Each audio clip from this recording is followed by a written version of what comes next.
update ng bayan, maasahan anumang panahon. Magandang araw po sa ating lahat. Narito na ang pinakahuling update sa magiging lagay ng ating panahon sa araw na ito hanggang sa mga susunod na araw. Sa kasalukuyan ay patuloy na nakakaapekto ang shearline at magdadala ito ng maulap na kalangitan, kalat-kalat na pagulan at pagkidlat-pagkulog sa bahagi ng Caraga, Davao Region, Northern Mindanao, Soc-Sargen, Eastern Visayas, Cebu Province at sa Bohol.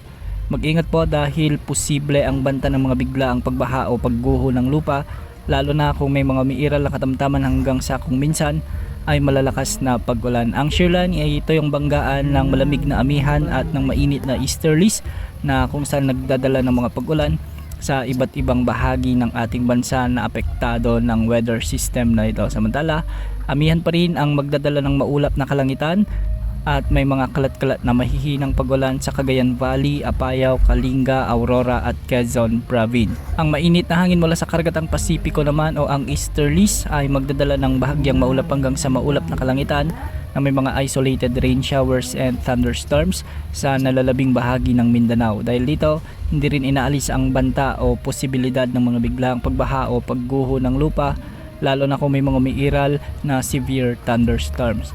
Para naman sa Metro Manila, nalalabing bahagi ng Luzon at sa nalalabing bahagi ng Visayas, asahan din ang bagyang maulap hanggang sa maulap na kalangitan na may mga isolated light rains o kalat-kalat na mahihinang pagulan.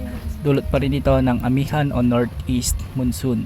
Para naman sa lagay ng mga pag-alon sa ating mga karagatan, ang mga karagatan sa Luzon at sa eastern section ng ating bansa ay posibleng umabot mula 1.5 hanggang 3.4 ang meters ang mga pag-alon. Sa nalalabing karagatan ng bansa, posible ang mga pag-alon mula 0.6 hanggang 2.5 meters. Sa kasalukuyan, wala pa rin tayong namamonitor na LPA o bagyo sa loob at labas ng ating area of responsibility at wala tayong inaasahan na makakaapektong sama ng panahon gaya ng LPA o bagyo hanggang sa susunod na 5 araw. Samantala, may nakataas naman na heavy rainfall outlook dahil pa rin sa epekto ng shearline ngayong araw sa may Surigao del Sur. Bukas naman ay posible ang mga pag-ulan dulot pa rin ng shearline sa may Dinagat Island, Surigao del Norte, Surigao del Sur, Agusan del Norte at Southern Leyte. Yan muna ang latest sa lagay ng panahon. Ito po ang weather update ng bayan, maasahan anumang panahon.